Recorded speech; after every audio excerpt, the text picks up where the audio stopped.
project and starting to really find the leverage points for collaboration and action going forward. So know that there's a lot more to come after this. This is just the first step in terms of us orienting to this broader system, and that's why we're calling this a systems exploration session. So if you haven't already, I see folks in there chatting your name, title, organization, and a breastfeeding related topic for which you have the greatest passion. Why are you here today? What drives you towards this type of work? So today we're doing welcome overview right now. Then we'll move into some of the systems work with whole system mapping. Then we'll apply that tool, and that's where then the conversation will take place.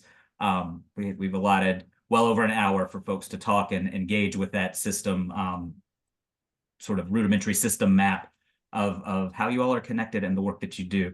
And then we'll do a little bit of discussion and looking ahead to part 2 to wrap up. And then in part 2 on the 5th, we'll recap what we do, and then we'll focus much more on some of the mindsets and measures and the inner workings of sort of continuing to move towards this idea of implementing work plans and populating those with the sort of the right activities for the breastfeeding support system in Georgia as it stands now.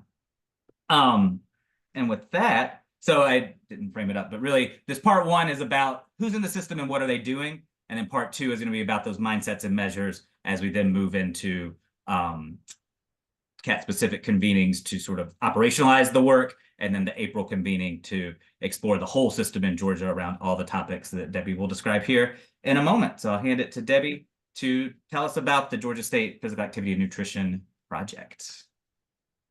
Good morning, everyone. Deborah Kibbe, Assistant Project Director with the Georgia Health Policy Center. I just want to say thank you for taking time from your busy schedules to be here.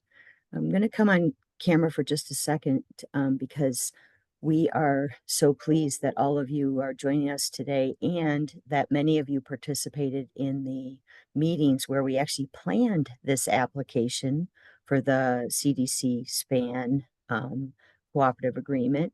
And kudos to all of you because we were successful in achieving the award. And now I'm going to go off camera because I'm up in Western New York in a town of 600 people where the broadband is poor.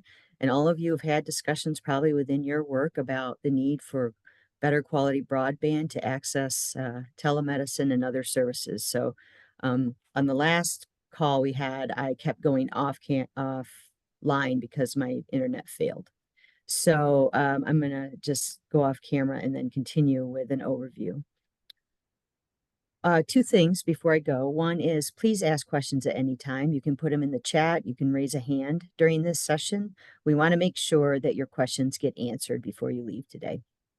The second thing I want to mention is that the way that we are hoping to do the collaborative action teams is that we're going to have this meeting, a second meeting, and then we'd like to schedule a third meeting, which we'll talk about later, where we'll be discussing the work plan and the interrelationships between what we document in the first 2 meetings and how the CAT work will proceed. And we'll talk about that in more detail later. So at the beginning of this process in early 2023, the Georgia Health Policy Center was approached by several organizations about applying for the State Physical Activity and Nutrition Notice of Award from CDC. We came together in 2 partner meetings where more than 25 people and organizations attended. And we submitted the application. We asked for between 1.25 and 1.27 for all 5 years. You had to put together a 5-year. Then in July, we received notice of the award, but all 17 SPAN awardees actually were awarded $888,000 from California to Rhode Island. We did have to create a detailed work plan for each of the priority topic areas, as well as a budget for all 5 years. I'm sorry, a budget for year 1 that was reviewed and approved, and then we had to make some edits. And now we actually will have our first meeting coming up to create the application for year 2, and we haven't even just got started on year 1. So we're going to work really hard over the next few months between now and April to make sure we're moving forward. The other thing I want to just do is celebrate all of the members of our application group that ended up also receiving racial and ethnic approaches to community health funding and high obesity program funding. Georgia is the only state in the nation to receive 6 awards.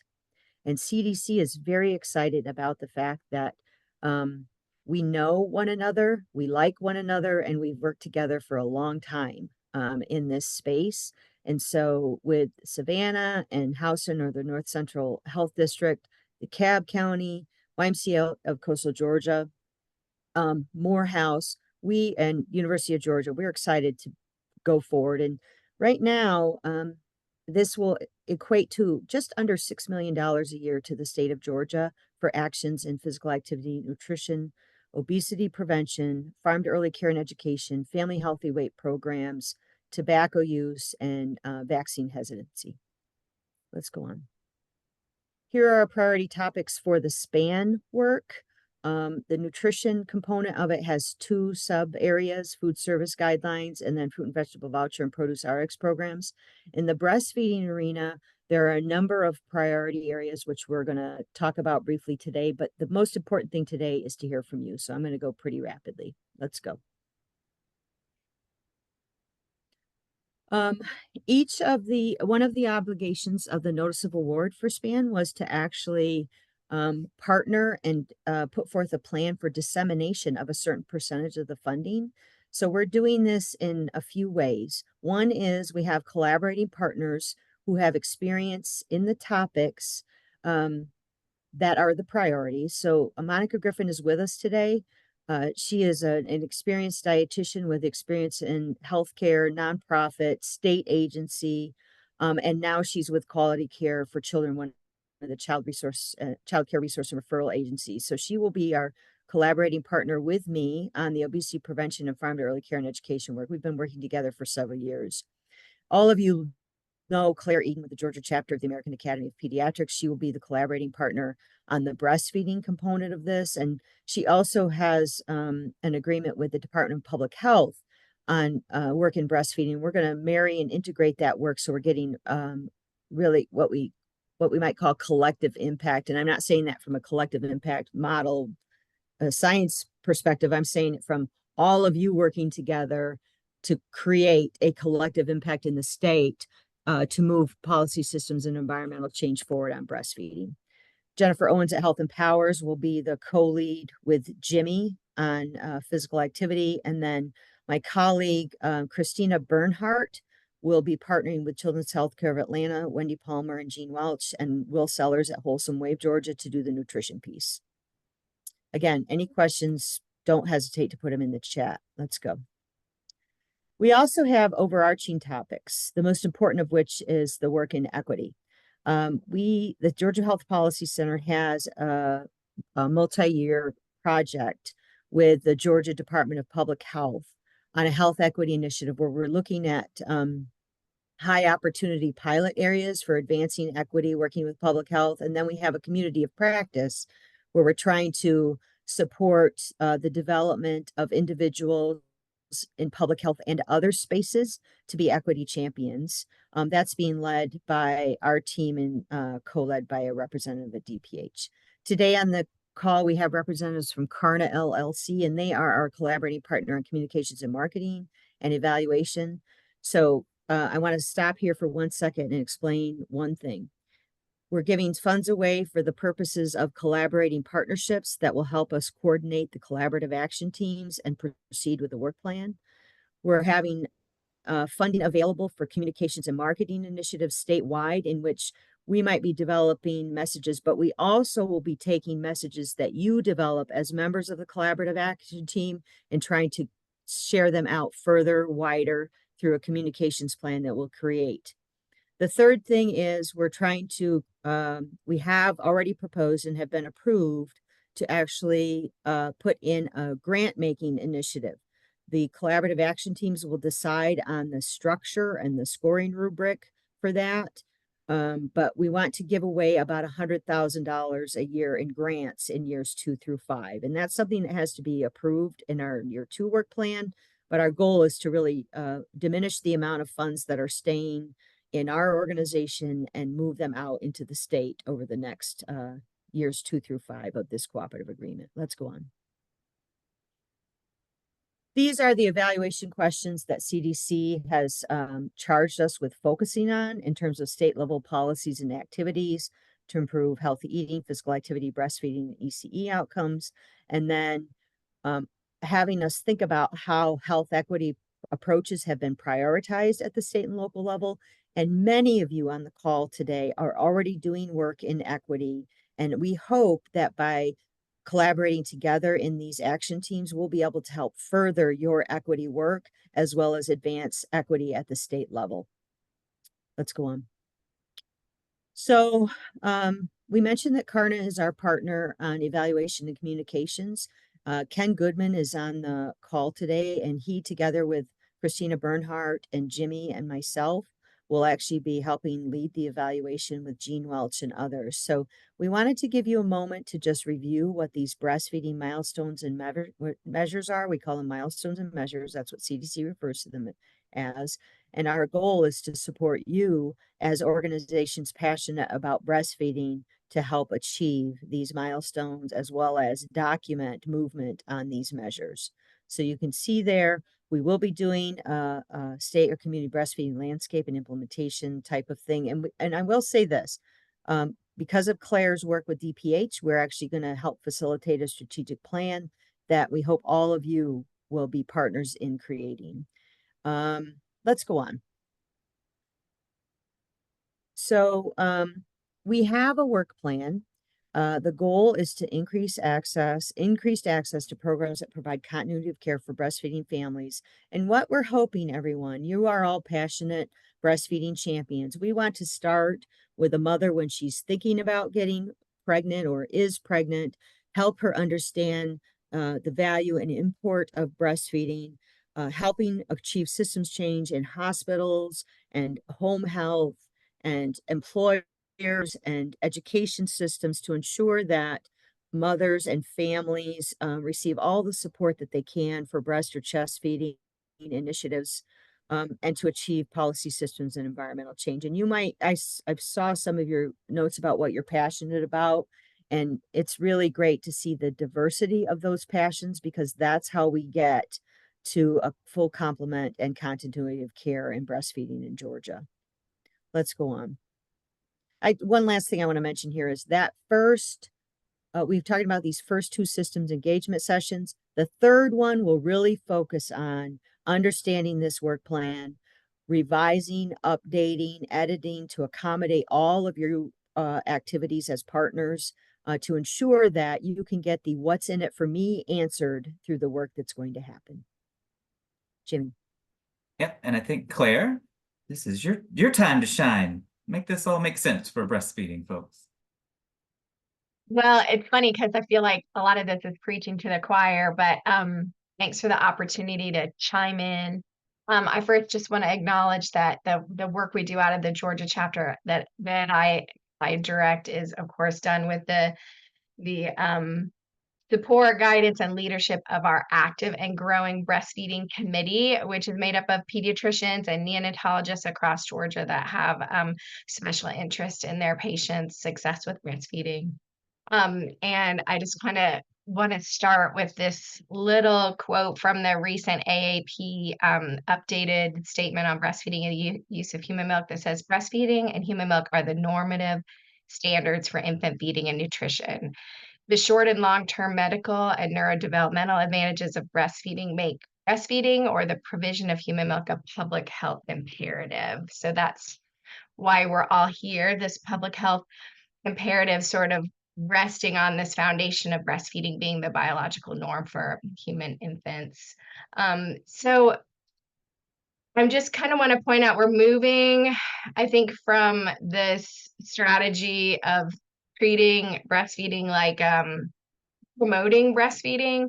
We want to kind of move on from breast is best kind of messaging and promotion of breastfeeding and trying to convince people to breastfeed into like, what can our policy systems and environment here in Georgia do to make breastfeeding the easy choice and to make kind of get out of the way basically of families that are choosing to breastfeed, because we know the vast majority of families in Georgia are choosing to breastfeed, and perhaps those who aren't, it's because our policy systems and environment aren't making that a realistic option for them to feel like they can choose. So thinking of breastfeeding as a powerful health optimizer and equalizer, we want to kind of take a starting here with looking at what our systems are and also putting that together with the work that we're doing with the Georgia Health Policy Center to look at health policy and environment in Georgia and take those somewhat limited public health resources and put them towards the strategies that we know are going to be the most suitable or most appropriate or most efficacious here in Georgia, specifically looking at how to get some synergy between programs instead of everything being sort of siloed and working on their own objectives. And then focus and coordinate statewide efforts to increase breastfeeding and improve support for families that are choosing to breastfeed. And then most importantly, to reduce the inequitable health outcomes that we have right now. So with the state strategic plan, we'll be looking to make kind of a roadmap to identify and foster policy systems and environment changes and make a blueprint of concrete activities for state government, the healthcare sector, business, insurance, education, the things that Debbie mentioned, to look at what our community can do to ultimately reduce infant and maternal morbidity and mortality. It's my little pep talk. Hey, thank you, Claire. Let me get the slides going. So the way we want to do that, I like the way you framed that, sort of moving from messaging and education type activities a little further upstream to the policy systems and environment. How do you set the context so those messages are heard in a way that people can act on them? And so that's really where we're starting from under the SPAN banner, is to learn what everybody's doing in the system. What is this system? Who's doing what, where, and how, to then think about that coordination and synergy across silos, as Claire described. So that's the design we have for the rest of the time here. And to do that, I'm going to give a little bit of an overview of systems thinking and generally why we're bringing this systems lens to this type of work. And to start that, I'm going to ask for a little participation either in the chat or come off mute and just share. When you hear system, as the way we're using it here, what are you hearing? What does that mean to you when you hear system? We're talking about the systems around breastfeeding.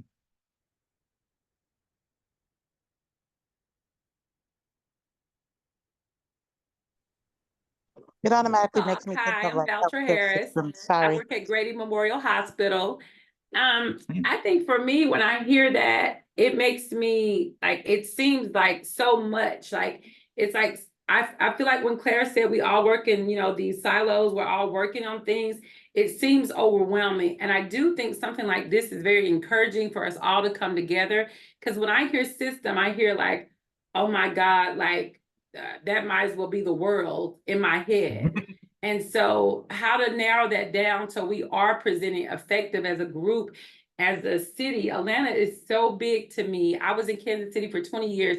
For us to have so little breastfeeding things going on that I can't point and say, oh yeah, go to such and such. They do this, and this. Oh yeah, send your mom over here. Rose, Breastfeed Atlanta.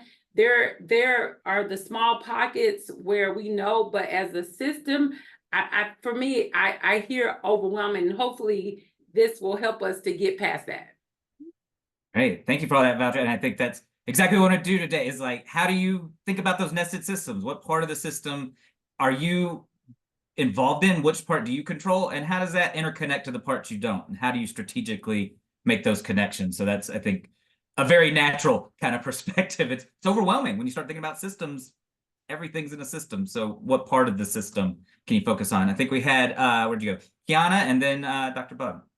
I was going to say, I think when I think of systems, I think of similar to what Valtra said. You got healthcare systems, you have insurance companies that act as systems, you have individual like managers over like postpartum units that can act as systems. And what I always think about is the control and the gatekeeping that happens within those systems that prevent people from getting access to the resources that they need.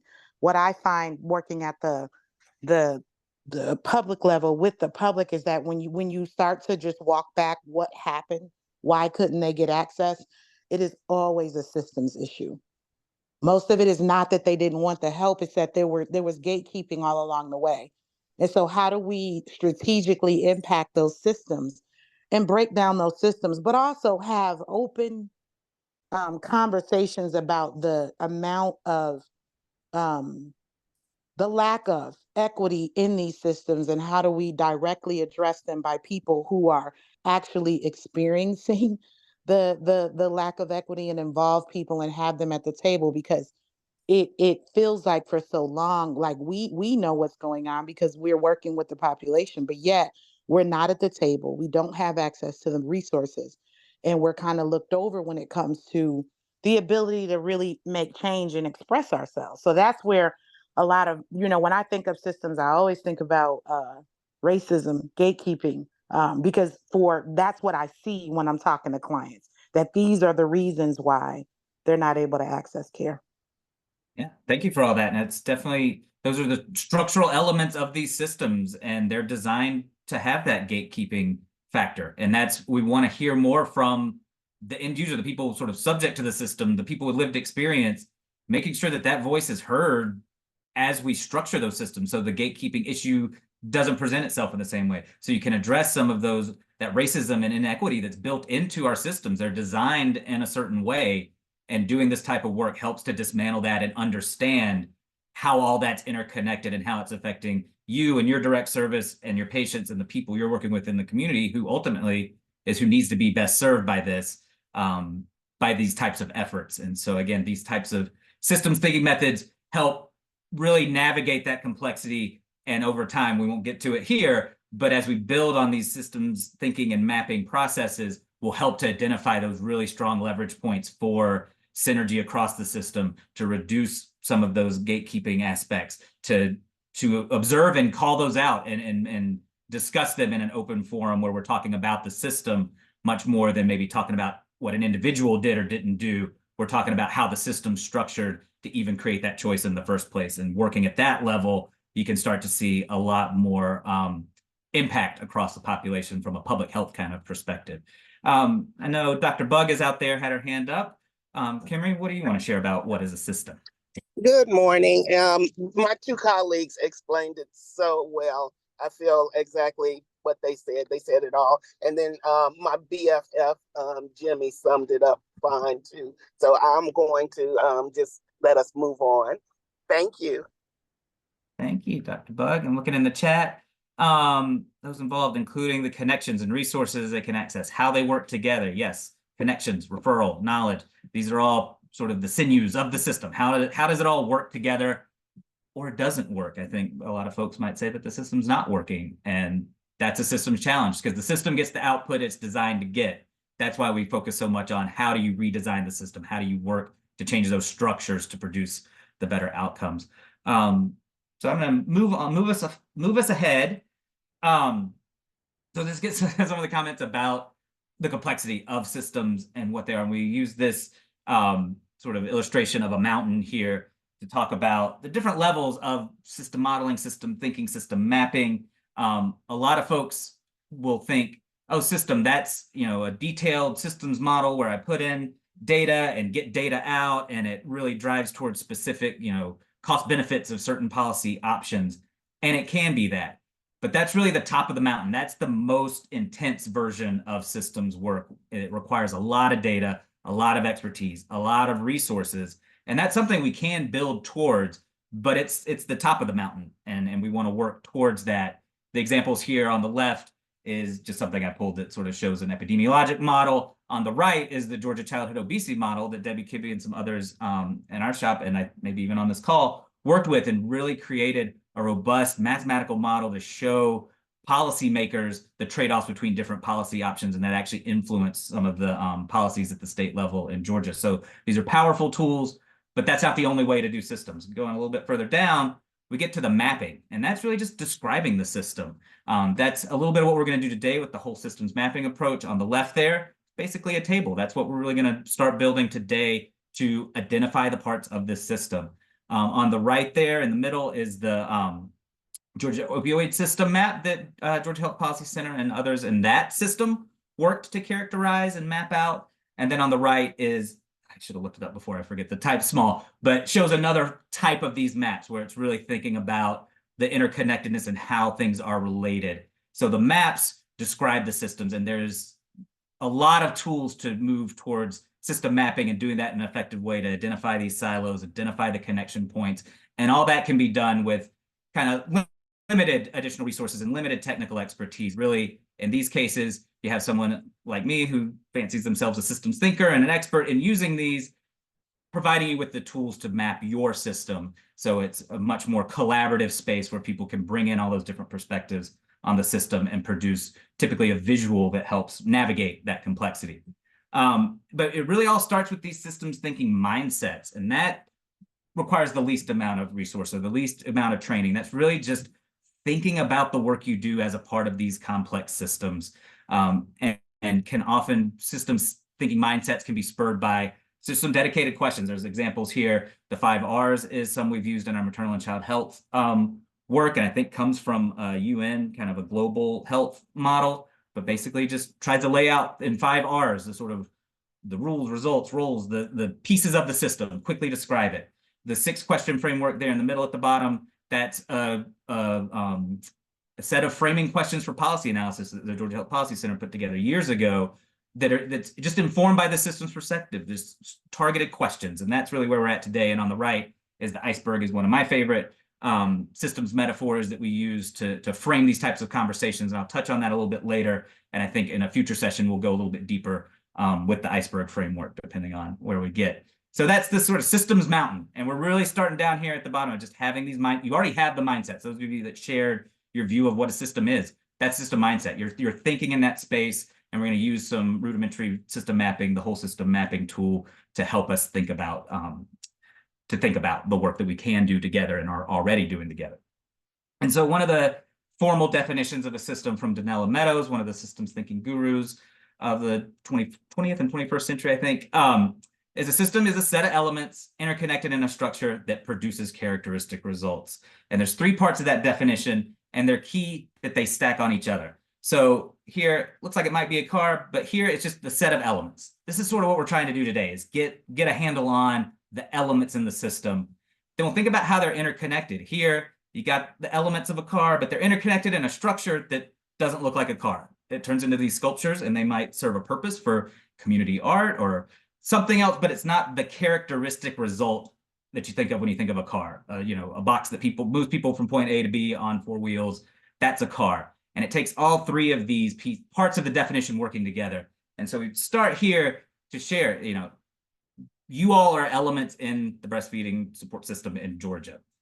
You're interconnected in a structure that might need to be repositioned or thought differently about how those interconnections are happening to produce characteristic results. Right now, I'm sure you all have your headline measures around breastfeeding in Georgia. Those are the characteristic results of the system we have. When we think about the elements and how they're structured, that's how we can start to change those results towards the more aspirational, or where we want those more equitable results. And we've got to change the connections and the structure of our system to get there.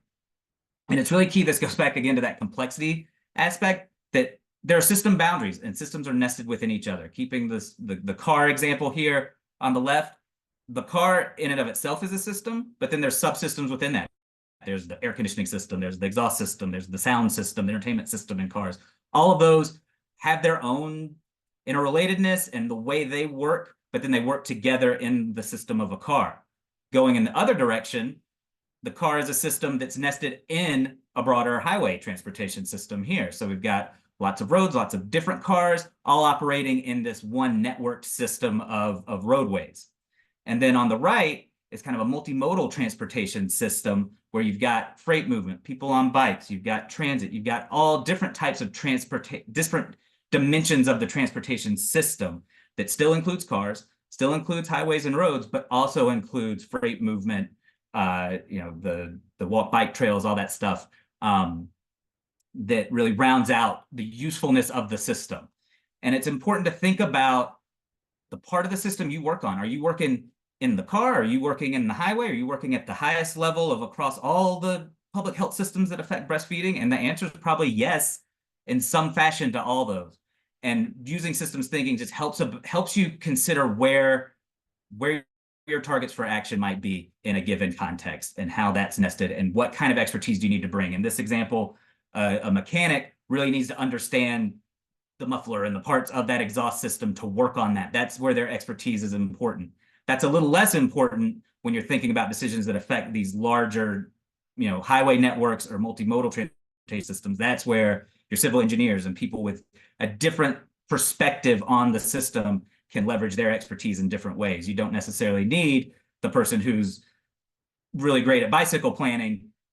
That set of skills isn't necessarily going to help tune up your car and your engine with a subsystem there. That's a different type of expertise in a different part of the system. And so we want to be able to translate that thinking into what you do for breastfeeding and thinking about where are those nested systems, where do you have control, and where do you hand off to these larger systems? Those connection points are a real key part of what we're doing. That systems perspective, no matter what you're doing, you're working on something in a system. And this should be a way to start thinking about the challenges that you're seeing and the success that you're having, just describing what you do in these terms of interconnected elements producing a characteristic result.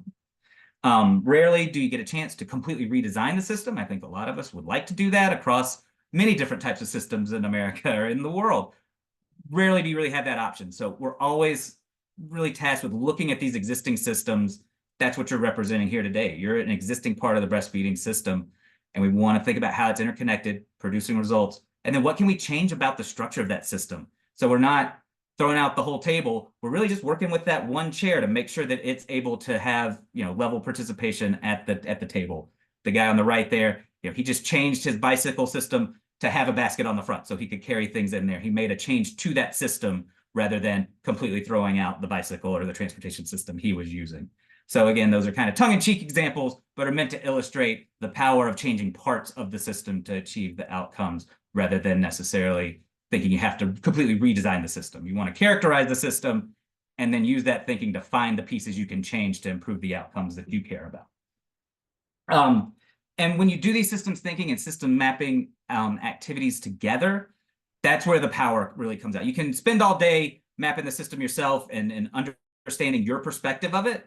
But as soon as you start sharing that perspective with others and hearing others' perspective on the system, that's where the magic happens. And you start to really see, oh, I didn't even think of my role as a gatekeeper in this breastfeeding system. I just thought I was implementing a policy that was handed to me. Now that I know that you see me as a gatekeeper in my role, that makes me think differently about how I might do my role within this system, trying to use that example from earlier. But really, it's all about understanding how others are seeing, others in the system with you, how they're seeing, how they're thinking about it, how their mental model of how the system works comes to bear in the collaborations that we want folks to continue and enhance. Seeing the whole system, again, that goes back to the idea of these are complex systems. So you want to see the whole system and then see your part within it and how it's interconnected. And then it helps to identify those action points and sort of test and model out, what could we change? How would that affect the system? Does it move it in the direction we want to see it move in? And so here's a tee up of the iceberg. Basically, the iceberg is a system. And the tip of the iceberg, what you see above the waterline, that's just the event. That's really what you're reacting to. That's what's in the news. That's the headline surveillance statistic about breastfeeding rates, whatever it might be, and that's important. You want to see that and you want to be able to react to that. But from the system standpoint, once you get under that waterline and you start working deeper into the system, that's where you start to anticipate the patterns of behavior. What are the things that the system is doing? What are people doing that's maybe leading to those events? But then a little bit deeper below that are the structures. Again, this is where we're talking about the interconnected pieces. Who and what is in the system? How are they connected through policies, actual physical environments, other things like that. And that's the stuff we can design to try and improve those behaviors, to get those events, to get those better outcomes. And then the deepest level in this systems frame is mindsets. And when you can transform people's mindsets to take a more anti-racist approach to equity issues in breastfeeding and public health, that change in mindset is going to open up the path to create different structures based on those mindsets. If your mindset is in one place, that's what underpins the structures that you're able to work with. And so it's really important to acknowledge the mindsets. And I think working in collaboration, working to see how you can affect these behaviors through these structures, it's through that work that you really start to shift those mindsets of people in the system. And often, you know, some of the messaging work kind of feeds back into that. And I'm going to stop myself before I get too complex in the layers of the iceberg. But really what we're focusing on here with the SPAN work is at the structural level, trying to implement these policy systems and environmental changes that restructure the system to drive healthier behaviors that drive better events and outcomes. And so the overarching goal or strategy that we have from the CDC SPAN work for breastfeeding is implement state-level policies and activities that achieve continuity of care for breastfeeding families. I mean, that's a relatively simple statement, and I know everyone on this call knows that there's a lot under that. There's a lot of complexity there, but that's just the entryway into what we want to design, and the structure of this system are these state-level policies and activities that drive the breastfeeding behaviors that we want to see in the world. And the tool we're going to use to start on this journey is the whole systems mapping, which I know some of you on the call have been involved in other settings. So some of this might look familiar to you. But it's really just a set of questions that helps us elicit that high-level view of the system. It helps us see our perspectives and the perspectives of others. Again, thinking about each other and each other's organizations as elements in this system.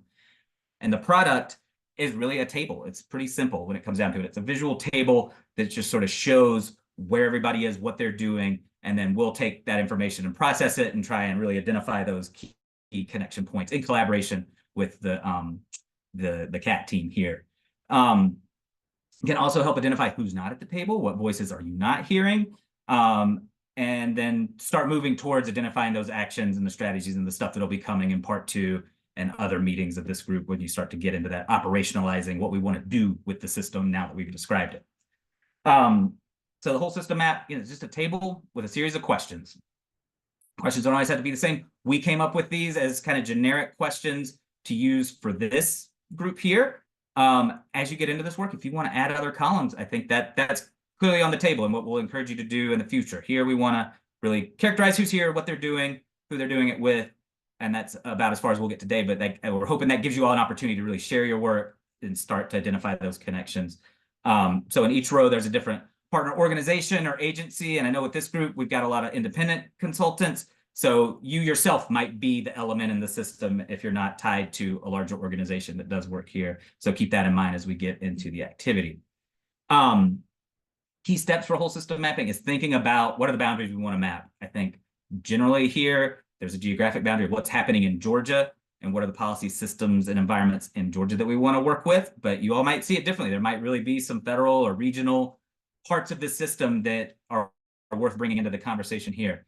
Then you want to identify the types of information you want to include. Like I said, we already worked a little bit collaboratively to identify the columns in our whole system map that we'll share in a second. But again, these aren't set in stone. There might be other questions you want to know from everybody. Then it's we're kind of doing step 3 here, having the collaborative version of this where we talk together around these systems. Then we combine it all into one nice clean table, and then we'll analyze the results together, and that's coming in the future sessions and planning the next steps. So again, we're really looking at kind of 1 through 4 here to set up action on the future use of this. And the equity considerations, as with all things in this space, who's participating, who's doing this, who's representing voices, who's bringing voices, are there voices missing? How do all the perspectives that are relevant for the system really get to the table and contribute to describing the system and ultimately how we want to change it? Correct information and opportunities to achieve more ethical outcomes. So here's just some quick examples from the maternal health world where we've used this tool pretty extensively with some HRSA-funded awardees. Simple example for maternal telehealth. If you're looking at that system, you got university telehealth, you got a caring counseling organizations. What service do they provide? Where does that service provide? And who receives the service? How are they connected to the service? And how many people are served? Those are just some simple questions that can start helping in the rows look at all the folks doing mental health telehealth, as just an example. Another place where we've used it are with maternal health task forces in multiple states across the country. They're setting up these cross-sector groups to influence maternal health outcomes, and really thinking about who's at the table. Is it just your health systems and your Medicaid organization, or do you have public health, Medicaid, health systems, people with lived experience, advocacy organizations? Are breastfeeding groups a part of these state level task forces? And we use this tool, I think, to pretty good effect with several state awardees setting up these task forces to just help them think about who's already sort of at the table of a task force, and then who else should be there, and what are they bringing? How are they funded? What are their what are their service directors? What groups are they working with? How do they get engaged in these systems? So these are just quick examples, not expecting you to really get deep in that. We want you to get deep into this map. And so I'll ask Savita or whomever is in the chat for us to pop in the link. And this is a Google Sheet. And we know that might be limiting for some, but we want to try this out. I think it's the best we could do for all. If you're unable to get into the Google Sheet, then we'll ask you to sort of share your pieces in the chat or verbally as we talk through things. And let me get the map up here. So this is what the link should be getting you to. And we really just want you now to take about 5-ish minutes to yourself. If your organization's already there, you got a leg up. Start thinking about what are those policy systems and environmental changes that you're already working on.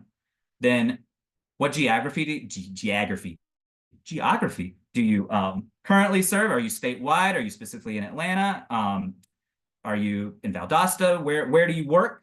And then sort of what settings are you working? What are the settings for your breastfeeding education and practices? Are there specific populations that you work with? And then are there key community leaders that you think you would want to bring to the table? This is where we're trying to figure out who on the ground might the group here be able to pull into some of this work tactfully and appropriately, obviously, but we want to know kind of who are the community leaders you're working with, because that'll be a part of what's critical for us going forward. And then in the last column there, how do you or your organization just measure success? What does success look like? Those last two columns, a little less important for this conversation today, but we want to give you the chance to put some information in there, because that will help us consider what the next steps are as we get into that mindsets and measures piece. That's part 2. That's where we're going to do something a little more with those measures of success. So if you could help us out by putting some information in there, that gets us a leg up. So I see folks in there already going to town. If you don't see your organization, just put yourself as an individual or your organization as a new row, and we'll give you about 5 minutes to populate that chart, and we'll go from there. Thanks, everyone.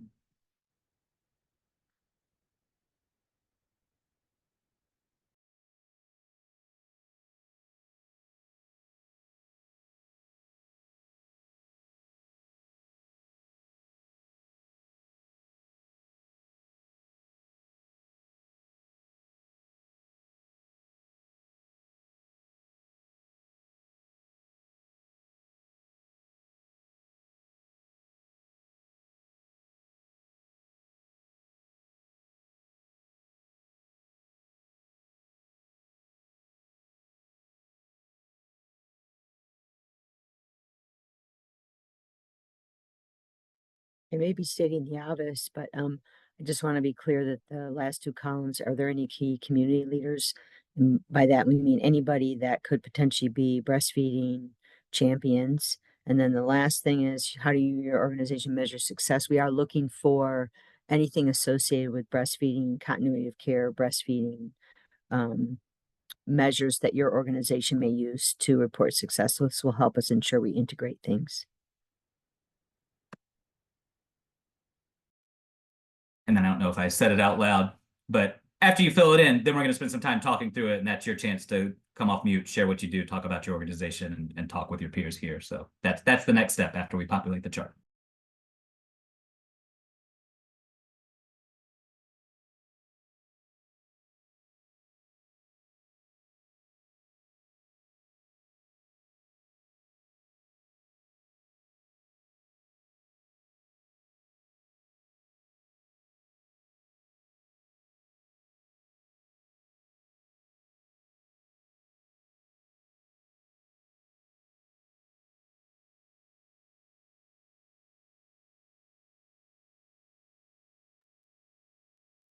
Catherine, are you there? Catherine Sherry with Children's, or someone else from Children's? Hey Debbie, we're here. I Okay, just I know. love- Oh, I was Yeah. just gonna say, I know you guys struggle to get into these Google Sheets, so if you want to email me stuff, I can enter it for you, or we can also, if you share, we'll enter it in real time while you're talking. I do have Google Drive access, so Susan, I was just hopping in and Susan sent me the link. So I should be able to enter it in for you. Fantastic, thank you. Mhm.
Everyone, we know a lot of you are doing a lot of work in a lot of spaces. So if you have breastfeeding specific PSE change on which you're working, please feel free to include that in the text that you're entering. That way we can make sure that we're aligning and looking at it when we go through the work plan on CAT meeting number 3 for breastfeeding. So if you have specific breastfeeding, policy systems, or environmental change initiatives that you're working on, we hope you'll include that with some of the other general information on which you're working. And I know Kelsey's here with Voices. They're doing a ton of things across all of the SPAN priority topic areas. Plus, they're doing some things specific to breastfeeding, including helping coordinate the WIC working group for Georgia. So feel free to include general as well as specific breastfeeding PSE related efforts.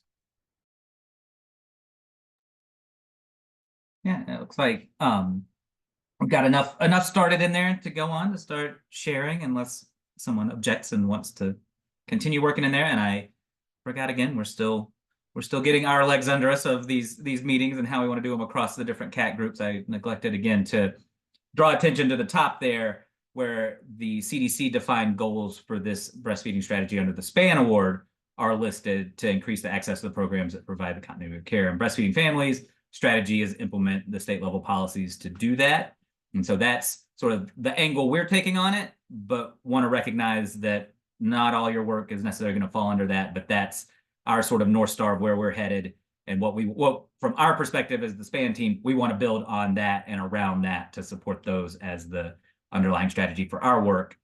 And then doing this work, this type of mapping helps us recognize where that strategy intersects with maybe some of the strategies that you're already working on in your own work, be it called strategy, action, or plan, or whatever term you're using in your world. So with that, does anybody want to volunteer to go first and just share who you are, your agency, and talk us through your role in the table?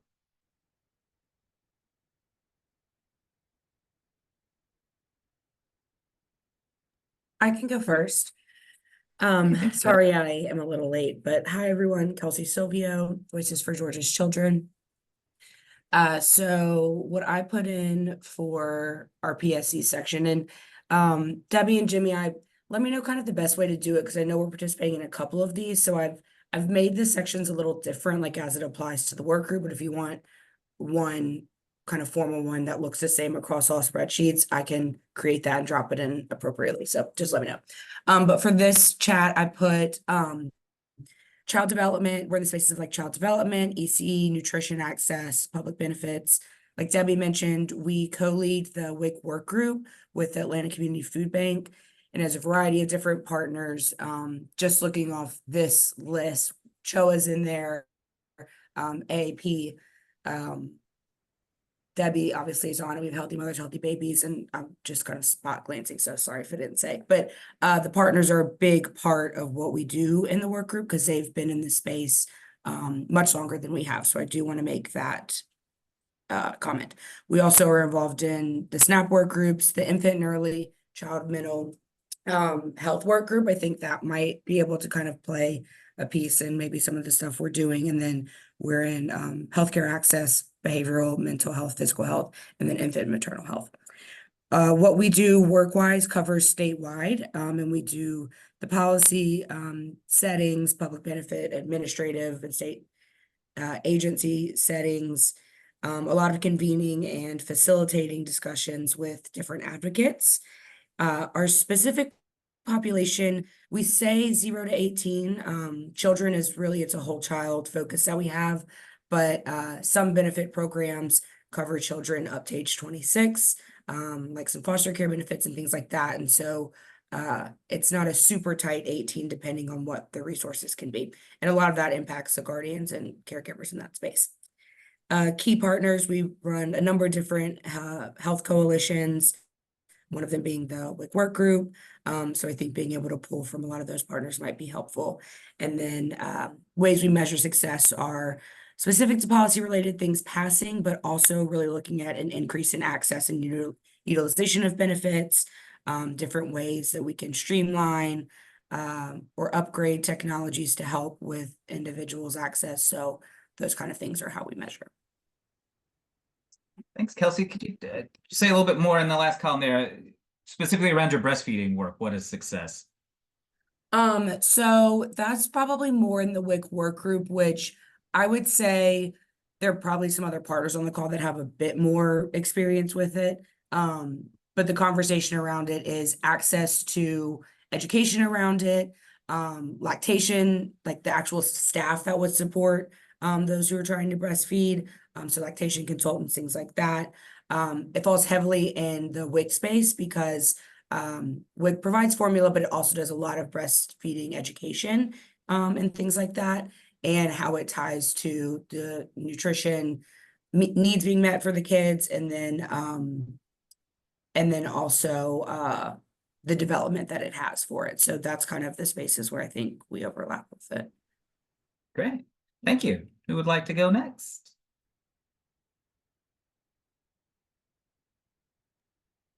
I can go. Yeah, Monica. thanks, Monica.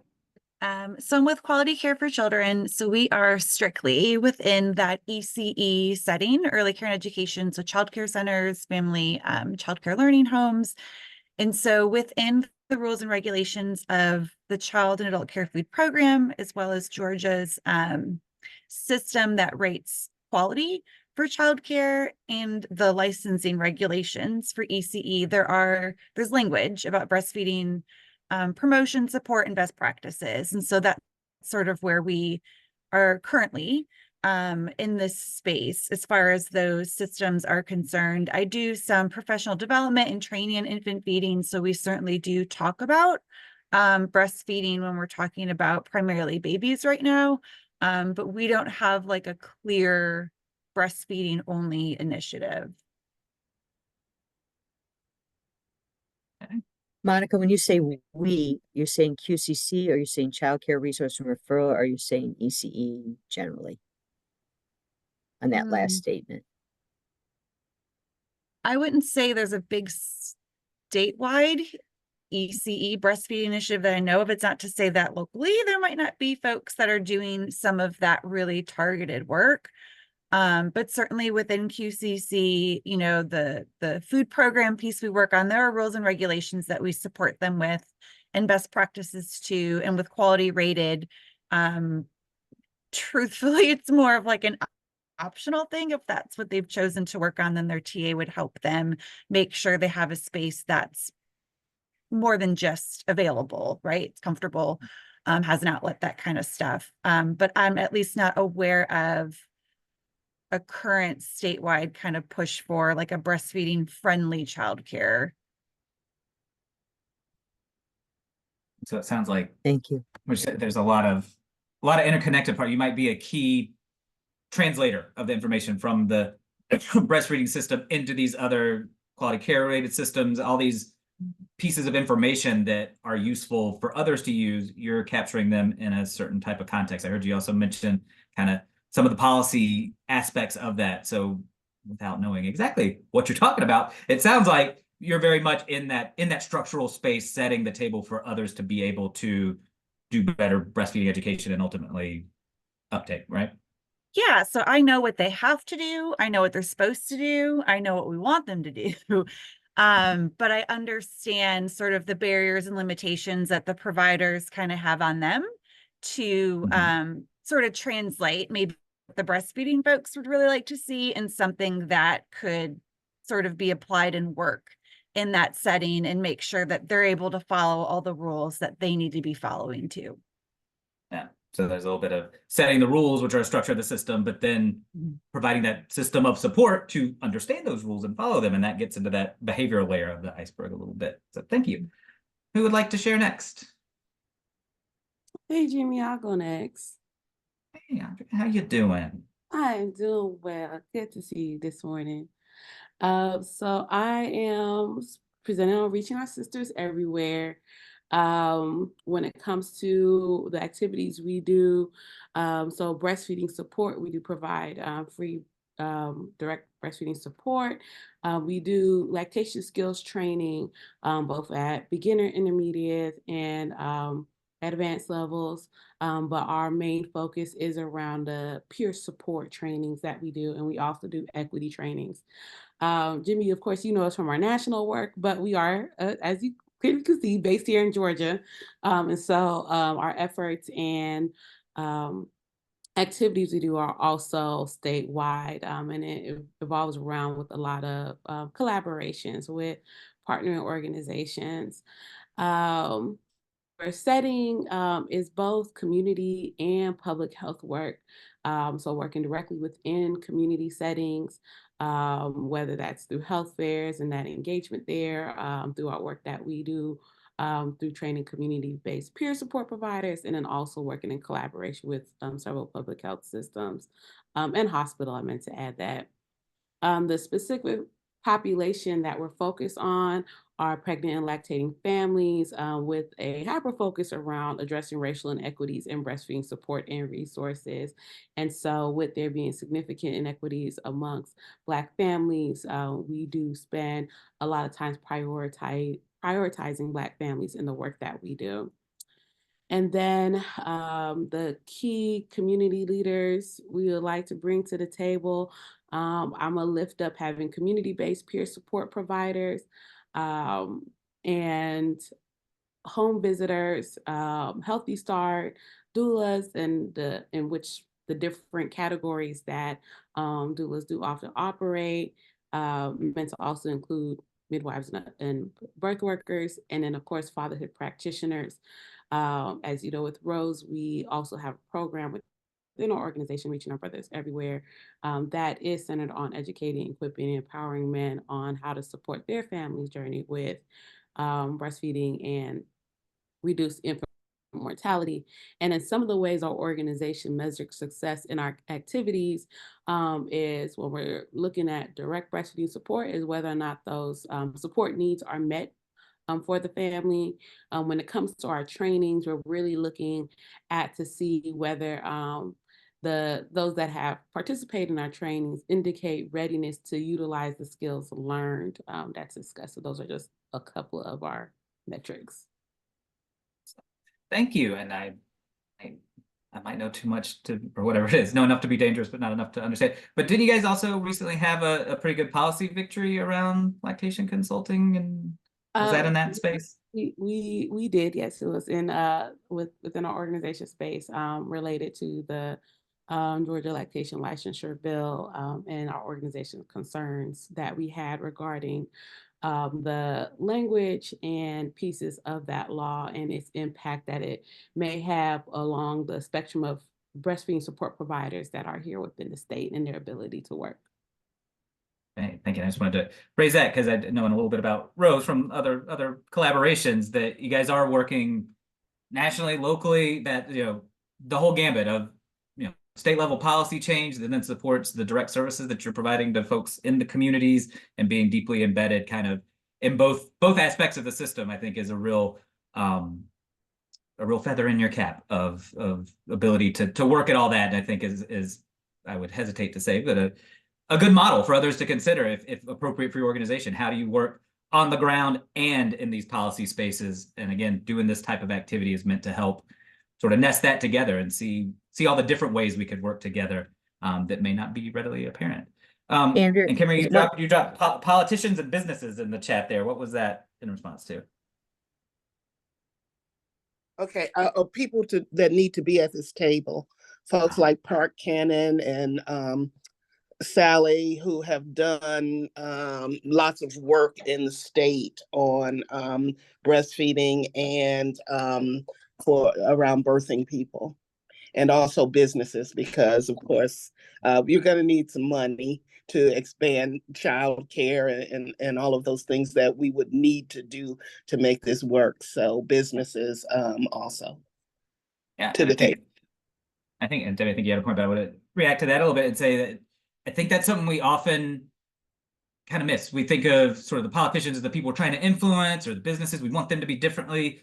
But in this whole system mapping kind of perspective, they're a part of the system. So what are their positions now? How do we get their perspective as we're doing the work, rather than just seeing them as the recipients of our policy recommendations? How do we actually get them to converse with the folks who know the ins and outs of the system and the ins and outs of what are the political constraints people might have in terms of setting a policy or voting and that kind of stuff? So again, thinking about even the perspectives you might see as the opposition or the challenge or challenging positions, there are spaces to bring them into the conversation as you restructure, rather than just as the end recipient, I guess. But Debbie, you were jumping in. What were you gonna say? Andrea, I just have actually this is for everyone, but Andrea's comment reminded me. There's a couple of things we know. I used to be in the HR space, and employers that employ women, predominantly women, are often those that are paying minimum wage. In the state of Georgia, it's $7.25. Here in New York, where I am right now, it's $15 an hour. So if you're not paying women for breastfeeding support in the employment space, they're already low paid, and it just means it gets worse, right? So I am curious if anyone is working in the employment space already and already has some successes there around their activities. And then Andrea, the other thing that you said that I think triggered for me, when we actually talked about it briefly at APHA when we saw one another, which is workforce development and the support for initiatives in pre-service learning, which is one of our feasibility studies for this project. So I just wanted to mention that in year one, as we're doing this landscape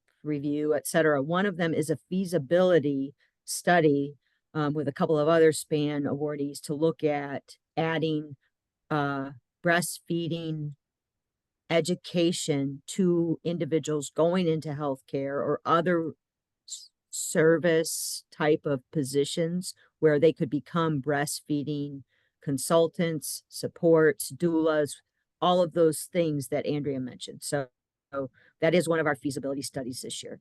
And we welcome any of the CAP partners to participate in the design of that.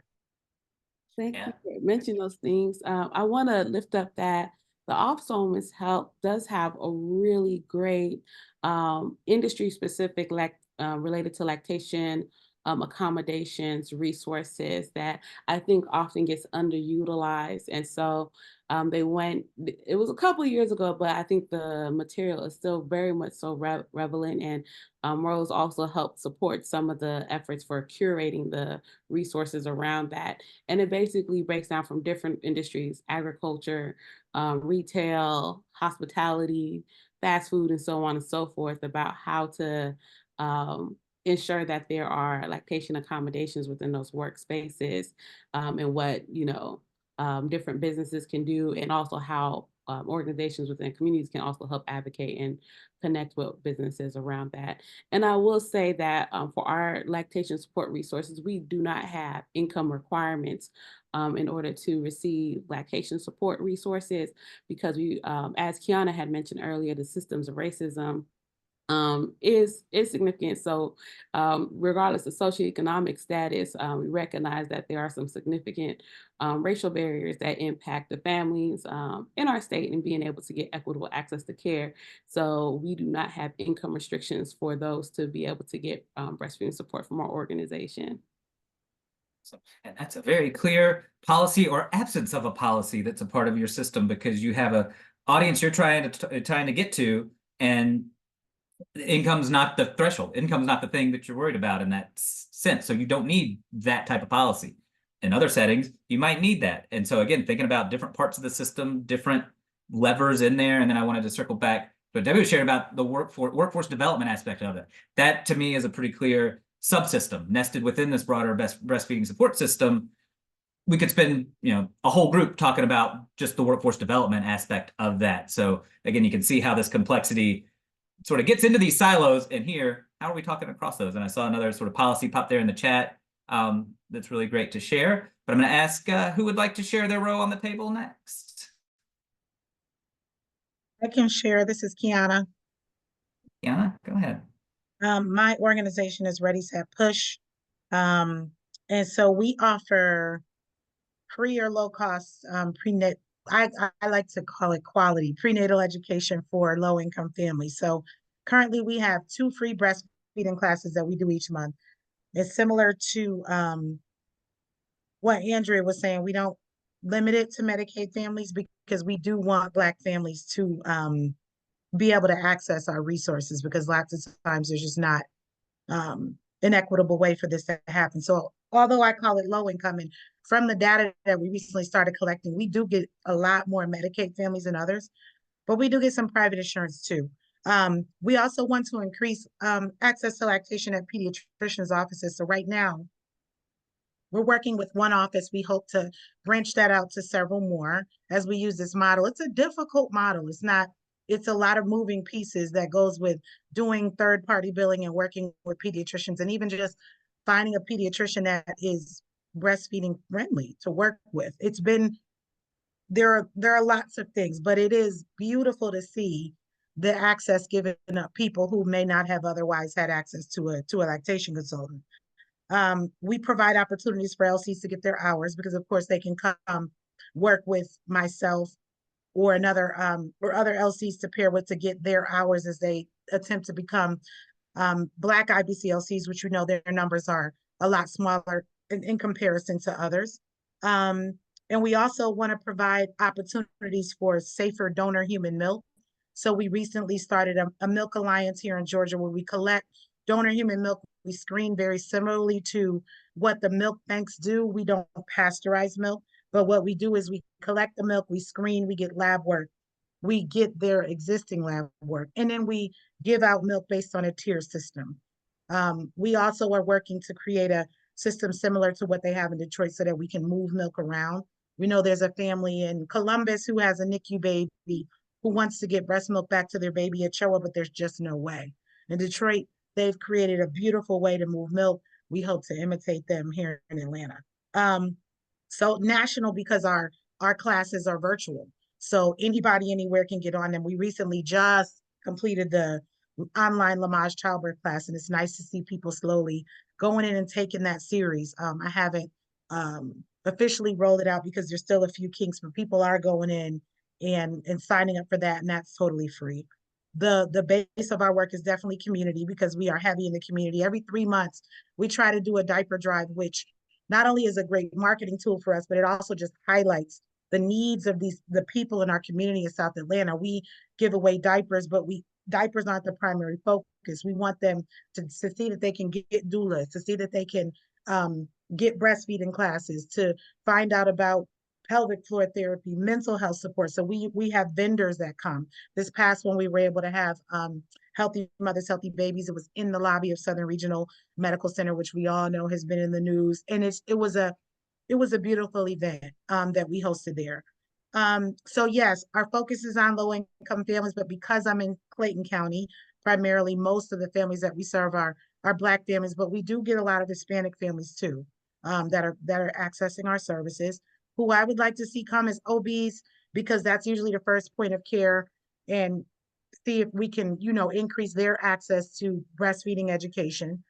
Midwives, same reason. Doulas, because they do provide a lot of breastfeeding education. So if we could all similarly be on the same page. Pediatricians, hospital LCs, who I feel like lots of times have lots of differences in opinion about what happens when people leave the bedside and go out into the community. So having a more cohesive transfer of care from the hospital back to the community. Health departments, their work and their outreach, like how can we all come together so that we're doing like this seamless transition for people, and that we're all getting similar messaging. We are recently partnered with some Emory research students, which is great because I am a nurse and not a researcher. So I learned that, in order for me to be able to qualify for more grants, I'm going to have to collect more specific data and have more outcome, driven processes so that I can qualify for larger grants. So we've been tracking the number of attendees that come to our classes. We have an ongoing support group, breastfeeding support group, where we have people that are breastfeeding for, long way past their first year and are happily doing it. But we have to go back and really get their information, what kept them going, what about the support group kept them, motivated about continuing to breastfeed. And of course, that's going to include the duration of their breastfeeding experience and their interactions with lactation and how that supported them.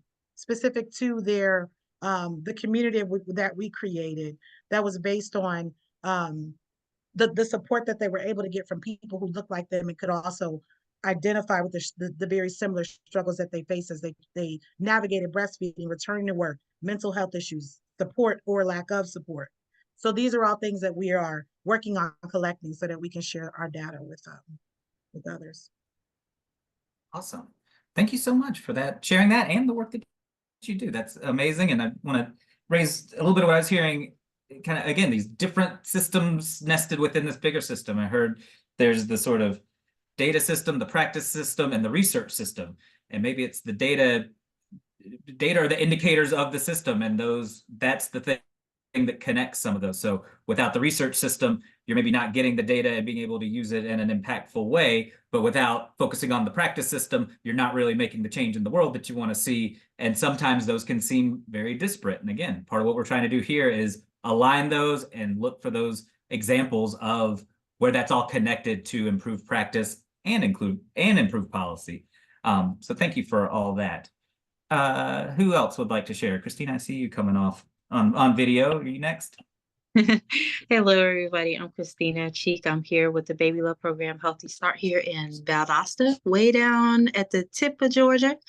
We are a home visiting program primarily, but since the pandemic, we have adapted to serve our clients wherever they need, whether it be in office, virtual, or at home. It might be even at, a restaurant or you know, the park. We meet them wherever they need us in order to give them support. We provide perinatal education and support to an at-risk population here, mainly African American mothers, women, and their children, their fathers as well. And we also reach out to the migrant community here in Eccles County to provide them with perinatal support. Our district is South Health District. We're under the umbrella of Georgia Department of Public Health, South Health District. We cover, I want to say, 10 counties. And we provide, we have a home visiting program. Like I said, we do breastfeeding support. We have several certified lactation counselors on staff. We just trained last year under Healthy Mothers, Healthy Babies Coalition of Georgia through their doula program cohort. So all of us became trained doulas under DONA, and we are all pending our certification. We are also, we do, I'm trying to think of everything we do. We do so much. Like I said, we have a weekly fatherhood program that we offer to our dads that are enrolled with the Healthy Start Mom. We also do early literacy through Reach Out to Read and Imagination Library. We also work closely with our local hospital, South Georgia Medical Center, as well as all the local pediatricians and OB/GYNs in order to recruit new clients. And the way we track our data is mainly using our database system, Go Beyond, just to track our initiation and duration rates. We also track our reproductive, our clients' reproductive life plans to make sure that they are have some kind of family planning system in place, in order to prevent, close pregnancy spacing. We also have a CAM meeting also every month where we get together with local partners in order to discuss infant mortality and prevention. We do lots of community outreach with other people, like with the Valdosta State University or other health departments. And whenever, a group here has a community outreach event, we try to come and make it and set up a table to offer our services to anybody who needs. And yeah, so that's basically where we are and what we do. I know that there's 100 other things that we do that I'm not thinking about right now, but that's pretty much the gist of it. Awesome, thank you. And I want to follow up on the thing in the chart there, and we're doing pretty good on time, but we might start going at a little faster clip. But I'm just curious, so I want to keep asking questions. When you talk about key community leaders, bringing city council members, can you talk just briefly about how have you guys worked with those? I assume that's sort of local elected officials. Sure, of course. So one of the biggest things here and with our initiative to have this program is because of the high infant mortality rate that we have here in South Georgia in our district. So we found that a lot of our city council members were not aware of this problem. And so it was just going to city council meetings, even with the recent election that we just had, and saying, hey, here's this issue that we're having with infant mortality. What are your plans? Or, how do you plan to address this? And a lot of them were completely unaware about it. And so just bringing them into the conversation and making them aware that, that this is a problem in our area and how they could possibly support this through local government. And then in turn, how state government can then help address this issue here in our area as well. So. Thank you for that follow-up, because in that, again, I'm going to keep saying, like, the nested systems, because you got the local, hyper-local community politics context, and you got regional, the county commission, that's all nested in the state policy, which is nested in national policy. So it's never that any of this isn't relevant. It's just, what can you actually work with? And if it's bringing those local community leaders together, that's where you need to be focusing and know how to connect to some of the other folks on this call that are working more at a state policy level or even the federal level. So again, just wanted to highlight that. And I think we have Destiny up next. Yes, thank you. So I'll do the Healthy Mothers, Healthy Babies line. So we have free perinatal education classes with our Pickles and Ice Cream Georgia site. But I just want to highlight the one for breastfeeding and infant feeding class. All the classes are monthly. We have maternal mental health classes, what to expect for labor and delivery, postpartum, but just highlighting the breastfeeding one. And these classes are monthly and free and virtual. And we also have our Building Perinatal Support Professional Scholarship Program, our BPSP program. And so there is where we provide scholarships for doulas, certified breastfeeding specialists, maternal mental health specialists, and I'm forgetting one. Oh, childbirth educators. And so we provide scholarships for that. So we don't certify, but we provide scholarships and then do some extra things around that, like fireside chats and pair folks with mentors and things like that. And then we also match families with these types of supports. So folks that have gone through those scholarship programs, or people we network with, doulas or breastfeeding specialists, we match families with them. So you could go on our website, fill out an application, and get matched with that perinatal support. Something new also in partnership with First Candle, we're starting Let's Talk community chats. Hannah with Ready Set Push is one of our partners for that. Also Robe, and I see Rose here, so excited to see people we're already partnering with on the call. And what that'll look like is we'll go to locations out in the community where folks normally convene, to like a laundromat or a Walmart or a YMCA. And folks can stop by and learn about safe sleep and also breastfeeding promotion.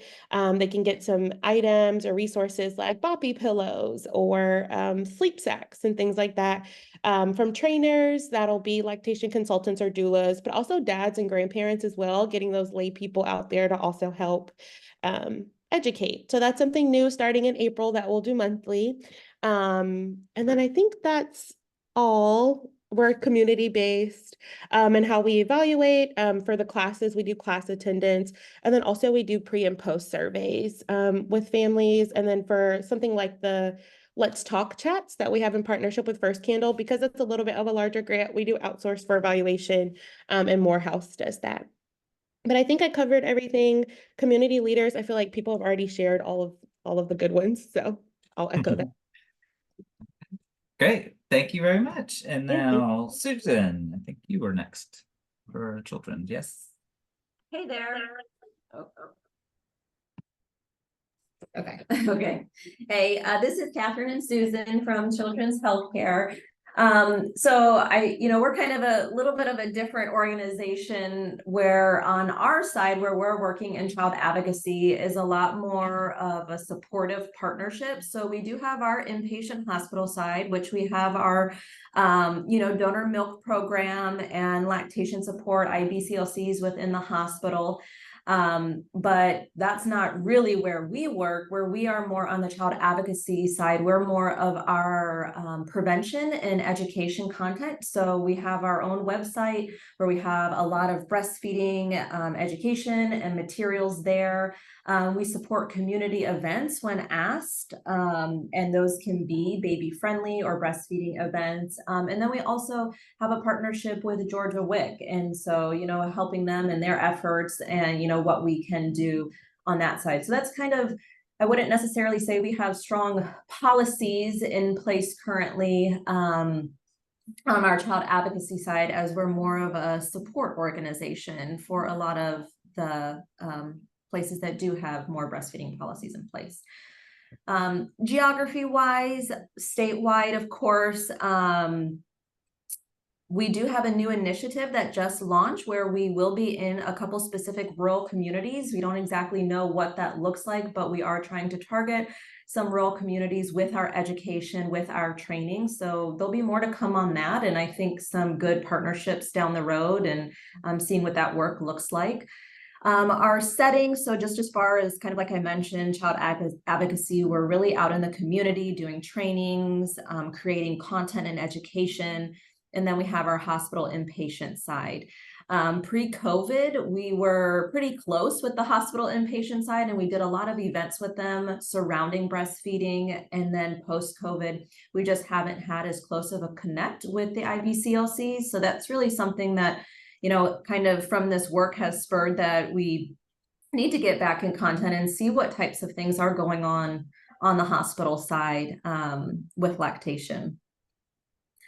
Our specific populations, children's itself serves 0 to 21 as far as children go. So that's really where our focus is as well as in child advocacy. But like I said, we don't do inpatient. So really in child advocacy, where we're at is in the ECE centers.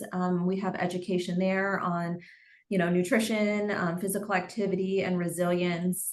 We do physician education as well across the state of Georgia on our nutrition and motivational interviewing and resilience. Our schools, elementary, middle, and high, we have a nutrition program. And then our faith-based organization program that we have, which is about 2 to 3 years old now. So having that connection, that's a very new space for us. But I think as that continues, we'll be able to do more work with that faith-based community. And for your organization, how do we measure success? So like I mentioned, we do have our website, strongforlife.com. And so we analyze our engagement on our website and what articles people are going to. And our top performing articles for many, many years now are our breastfeeding articles. They perform very well. People are very interested in this topic. And we know that they're searching this out on the internet and wanting help with this information.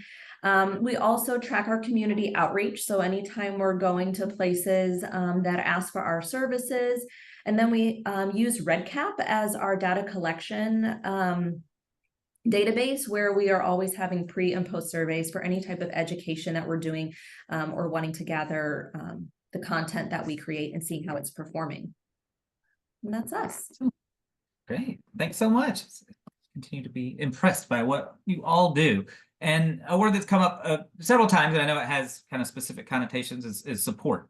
Supports for this, or we support that, and encourage you, in this context where we're really trying to use the systems lingo and think that way, think of those supports as structures, like, and not here, but we can interrogate those later on of, what does providing that support really look like? What is that support? Who are you supporting? How? And that's, again, thinking about how these systems are interconnected to support really the end user, the communities, the people that we want to see thriving in the world. So thank you for that. I got Yolanda up next and then Christine after that. So Yolanda.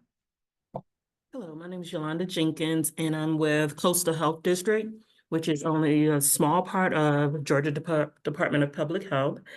And I work with the WIC program. I mainly work out of the health department, and we serve low-income families, pregnant and breastfeeding moms with babies from 0 to 5 years.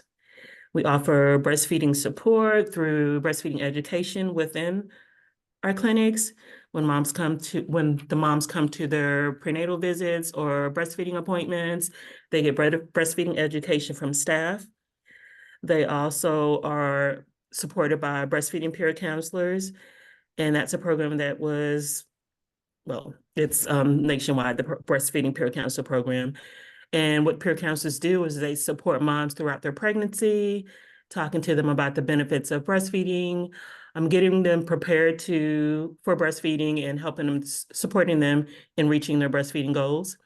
And peer counselors follow moms again throughout their pregnancy, calling them month to month, checking in on them, sort of like their cheerleaders to help them with breastfeeding. And once mom has their baby, that peer counselor will follow her throughout her breastfeeding experience up until baby's first birthday. And here in Coastal, we offer breastfeeding classes. Since COVID, we haven't had breastfeeding support groups, but we're hoping to start that back up again. But we used to we still partner with the hospitals, but we used to go into the hospitals, introducing ourselves to the moms, just to give them that support once they leave the hospital. So we are kind of hoping to start that up again. But we do partner with many of the hospitals here. They send referrals to our WIC call center. Our WIC call center sets them up with appointments and breastfeeding support. So we're there to support moms from the pregnancy up until baby's first birthday with breastfeeding.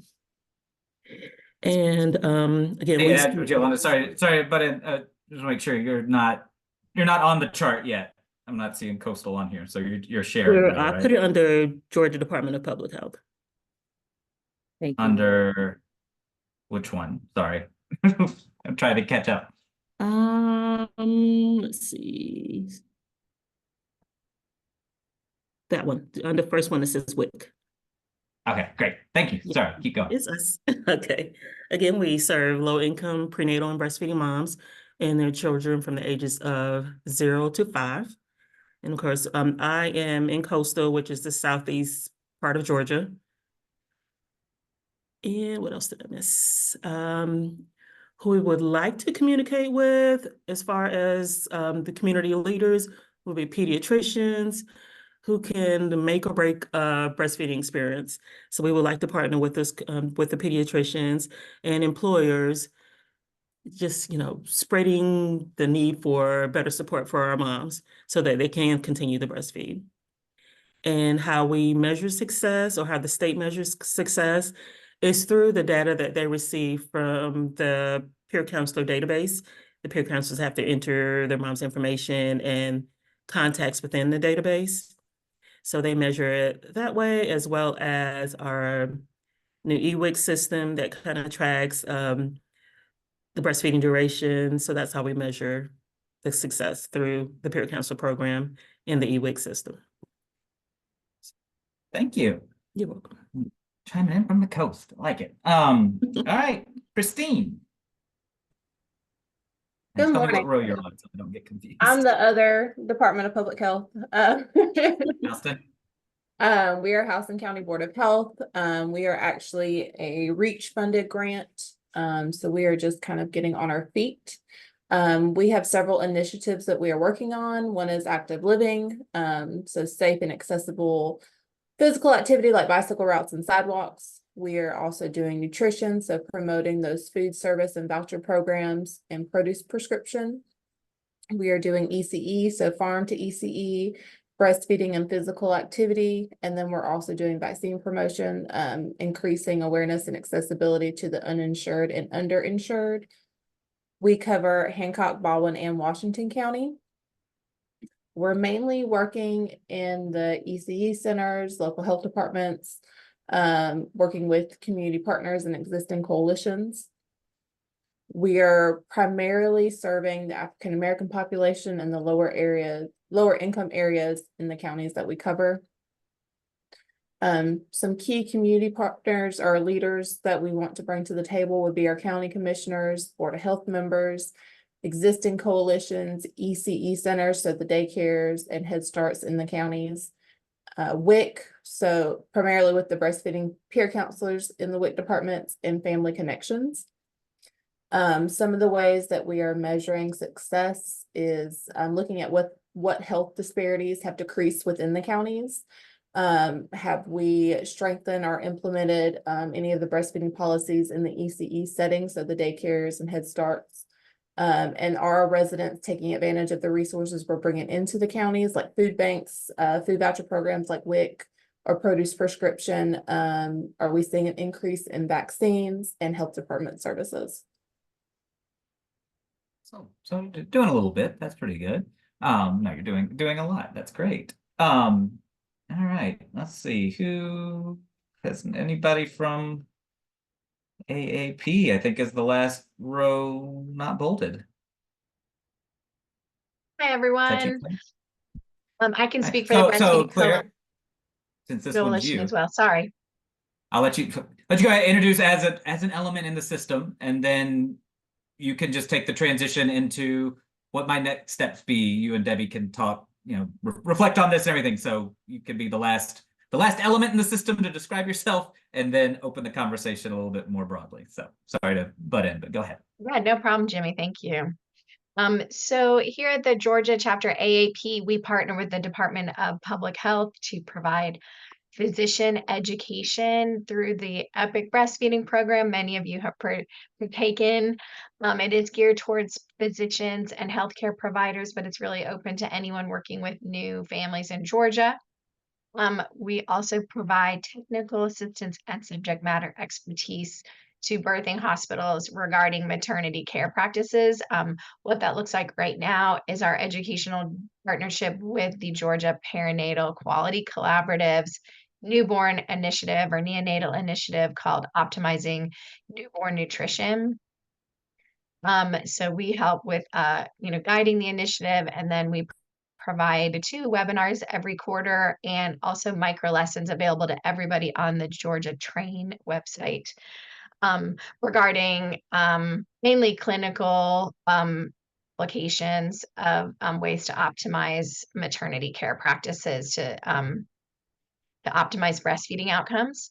We also do advocacy out of the AAP, and more recently, we've been advocating regarding access and reimbursement to pasteurized donor human milk to hospitals caring for medically fragile infants, and then also supporting the establishment of a milk bank in Georgia. We're the only state in the Southeast without a milk bank. We also have a partnership to collaborate with WIC between physicians, pediatricians specifically, and the WIC program. And as I mentioned earlier, we're supporting the Department of Public Health with the development of a state strategic plan. And a lot of this is done in partnership also with the Georgia Breastfeeding Coalition, who helps us with our breastfeeding friendly pediatrician certification program, and with zipmilk.org, which pretty sure everyone here is familiar with, but check it out. It's a non-commercial living website place to make referrals to 6 different categories of organizations and people who can help your patients and families that you're working with breastfeeding. So Debbie, and also just thank you to everyone specifically for taking time on a Monday morning. I know, especially for those of you who are calling in from hospitals, and have clinical work. Monday morning is a heavy lift. So I thank you specifically to those folks, but also really to everyone, because I know you're all, as we've seen today, doing really important work. And we hope that working with us and learning from each other this morning will help support you and inspire you in your work. Thank you, Claire. One of the things that strikes me when I participate in these kind of meetings, and for those of you that have been part of breastfeeding coalitions or shape work in the past, there is a ton of work that is happening. And being able to map it and understand where we have overlap, where we have gaps, where we have leverage for further action because systems are ready to make a change, is the ideal scenario in this group in particular. Having worked in the obesity prevention space now since 1999 in the state of Georgia, there is not a more passionate group than Breastfeeding Champions. And you don't have to agree on your priorities. That's not what we're about. We're trying to get to a picture of the system where all of you, understanding where all of you are touching with all those systems, and then seeing where we have great leverage to achieve change and to move forward with supporting mothers in Georgia to breastfeed and others to support chest feeding. So thank you for sharing today. Our goal, this will be a publicly available dynamic document that we will continue to update. Now, a couple of things that Jimmy mentioned. One is we are trying to get to an April event in which all of the priority topic champions come together to create an actual visual of those systems working in Georgia. I want to thank the HOP, REACH, and SPAN partners that were here today, because we do want to get to a picture of all this effort in Georgia that will help inform our efforts over the next 5 years. This is going to be a massive systems map. And when we look at it, we're going to say this looks like spaghetti and it looks like it's a massive undertaking. But these small bites that all of you have talked about today are going to be a bigger part of achieving change. The third meeting after this second upcoming one, and Jimmy can speak to what's going to happen there, but The third meeting we want to do is look carefully at the work plan, see where your organizations are already doing some of the work plan activities. You might have already mapped and done some of the systems review work that we need to do. And so we want to capture all of that. It takes this information and then it looks at our work plan and we say, where do we already have work plan progress being made? And we can share that with CDC. And where do we have information that will help inform where your two work plan? Okay.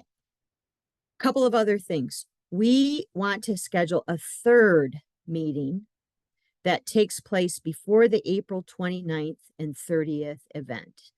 And in that event, we expect that maybe 10 to 12 breastfeeding champions would be interested in attending. It will likely be in Atlanta at Georgia State University.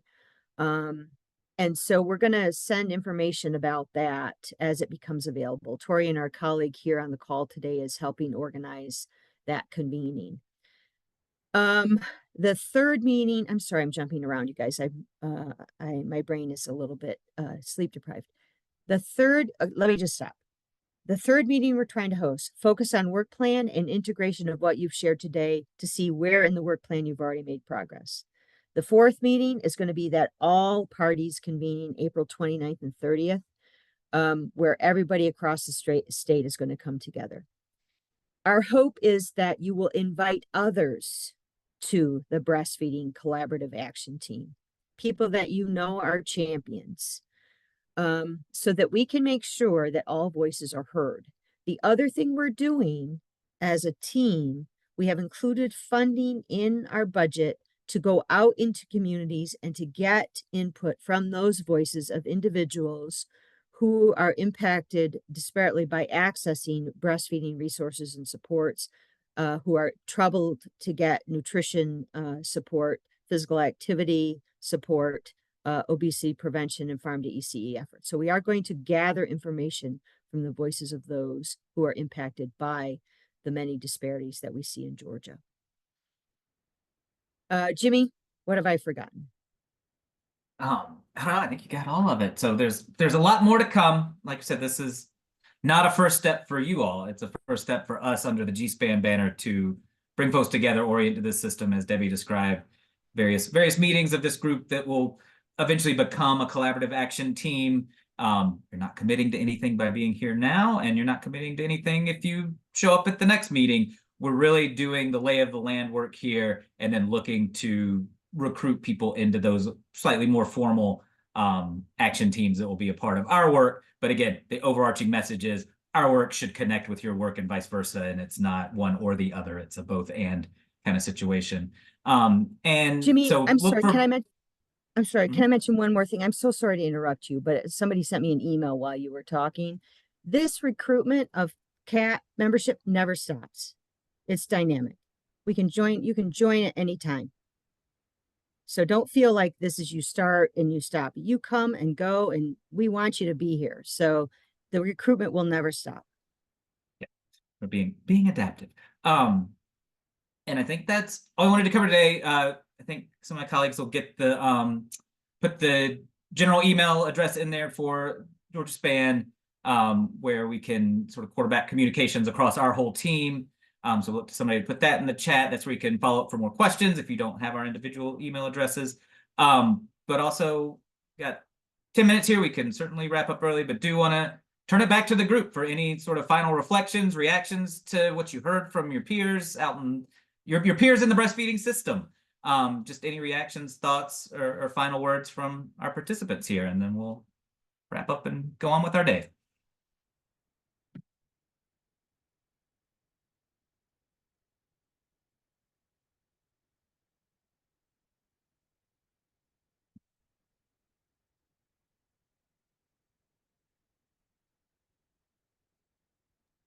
Oh, reflections. You guys are so huge champions. I just want to make sure you have the opportunity to share. Any concerns? Any celebrations?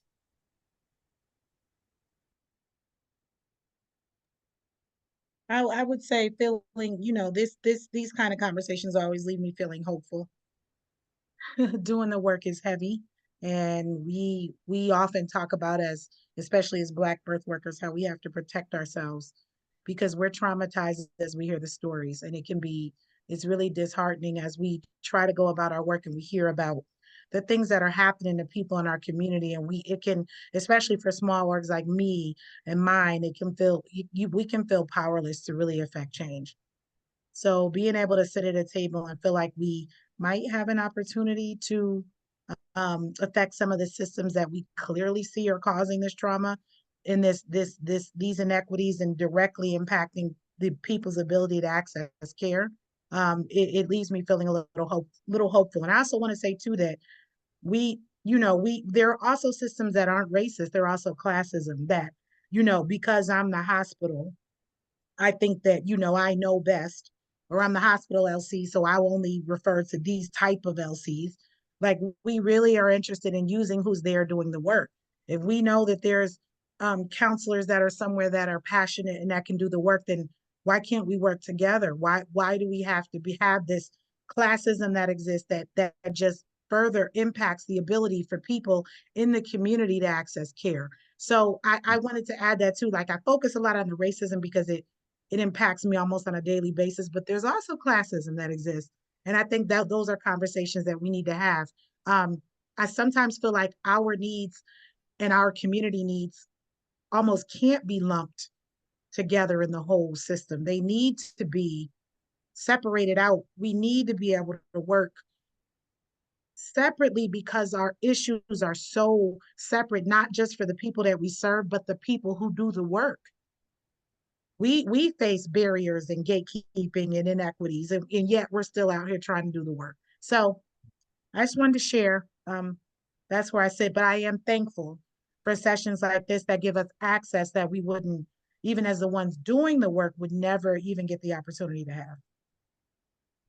Thank you for that, Kiana. That was very, very meaningful, and I'm always going to turn it into a systems kind of. You're talking about classism, racism. Those are some of the mindset levels in the sort of iceberg metaphor for the system. So we'll definitely be interrogating that and thinking about what is the specific attention needed for some of these specific issues that you're referencing. Anybody else have some final thoughts they'd like to share?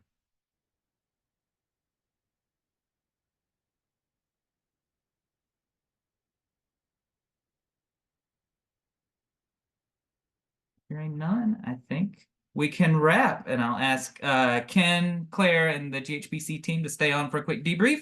But otherwise, thank you guys so much for your time this morning. We really appreciate it, and we're excited to work with what you gave us in the system map. And we'll be touching base with you soon for the next session. Bye. Thanks everyone for your time. Thank you, everyone. Thank you, everyone. We appreciate Thank you. Thank you.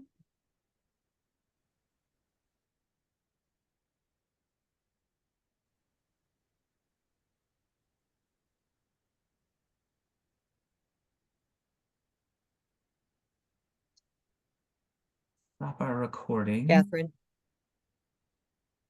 Sherry, are you still there? Oops. Darn it, I was going to ask her to stay.